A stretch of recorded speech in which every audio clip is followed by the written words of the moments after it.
যেটা বলতেছে সেটা আসলে তাদের রাজনৈতিক দেউলিয়াত্ব প্রকাশটা করে, এবং ক্যাম্পাসে 5-এর পরে তারা কিন্তু বারবার এই ধরনের রাজনীতি করছে, যেটাকে আমরা দেখতেছি 71-কে 24-এর মুখোমুখি করা। এবং 71 আমরা তো দেখতেছি যে সর্বপ্রথম তারাই আসলে ক্যাম্পাসে 71-কে বিতর্কিত করার জন্য রাজনীতিটা শুরু করছে। এখন যারা মানুষের মুক্তির সংগ্রামকে ধারণ করে, যারা এই মা মাটিকে ধারণ করে, তারা তো স্বাভাবিকভাবে পাল্টা জবাবটা দিবে। আমরা সেই পাল্টা জবাবটাই দিয়ে যাচ্ছি। দ্বিতীয় প্রশ্ন যেটা আপনি করলেন যে গুপ্ত রাজনীতি তারা করছে না, তাহলে কারা করছে? গুপ্ত রাজনীতি যে তারা করছে এটার প্রমাণ তো আমরা বারবার দেখে আসছি। যারা ছাত্র রাজনীতি নিষিদ্ধ চেয়েছিল তারাই আমরা দেখতে পারলাম যে পরবর্তীতে শিবিরের বিভিন্ন হলে, ঢাকা ইউনিভার্সিটির বিভিন্ন হলে কিংবা অন্যান্য 7 কলেজের বিভিন্ন কলেজের সেক্রেটারি, প্রেসিডেন্ট ইত্যাদি হিসেবে আত্মপ্রকাশ করে যাচ্ছে। আমরা দেখলাম যে এই যে ফরহাদ, সে নিজেই ছিল ছাত্রলীগের একজন কর্মী এবং তাকে আমরা ছাত্রলীগের সাথে মিছিলেও দেখছি। তাহলে এই যে কথাগুলো তারা বলতেছে সেগুলো আসলে তাদের রাজনৈতিক দেউলিয়াত্ব প্রকাশ করতেছে।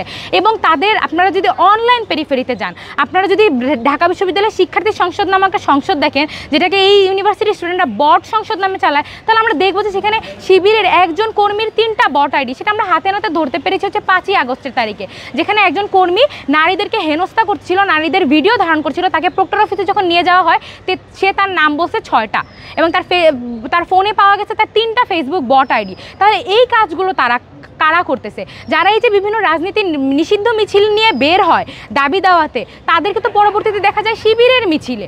তাহলে গুপ্ত যদি তারা না হয়ে থাকে, তাহলে গুপ্ত কারা? তারা যে প্রশ্নগুলো পাল্টা করার চেষ্টা করে, যে প্রশ্নগুলো আসলে হয় না, যে প্রশ্নগুলো দিয়ে তারা অন্যান্য গণতান্ত্রিক সংগঠনগুলোকে আক্রমণ করার চেষ্টা করে, সেই প্রশ্নগুলো যে কতটা বেসলেস, সেটার মাধ্যমে আসলে তাদের রাজনৈতিক যে দেউলিয়াত্ব সেটাই কিন্তু প্রমাণ পায়।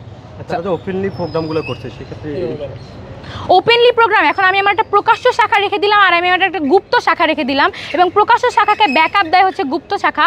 প্রকাশ্য শাখার কোনো আয়োজন যদি বিতর্কিত হয়, তাহলে গুপ্ত শাখাকে দিয়ে উস্কানি দেওয়া হয় এবং গুপ্ত শাখাকে দিয়ে মিছিল করানো হয়। তাহলে এই রাজনৈতিকটা হচ্ছে সবচেয়ে বেশি অসততার রাজনীতি। তারা তো অনেক নীতি নৈতিকতার কথা বলে, কিন্তু তাদের মিথ্যাচার, তাদের ভণ্ডামি, তাদের প্রতারণা সাধারণ জনগণের সাথে, সাধারণ শিক্ষার্থীদের সাথে দেখে আসলে আমার মনে হয় যে তারা আদতে ইসলামকে কলুষিত করার জন্যই কি মাঠে রাজনীতিটা করছে কিনা, তারা কি আদতে কোরআনকে, আল্লাহকে, নবীকে ধারণ করে কিনা। যদি তাই করে থাকে, তাহলে এত পরিমাণ মুনাফেকি আর জালেমের মতো আচরণ আসলে আর কোনো সংগঠন করছে কিনা 5ই আগস্টের পরে আমার সন্দেহ আছে।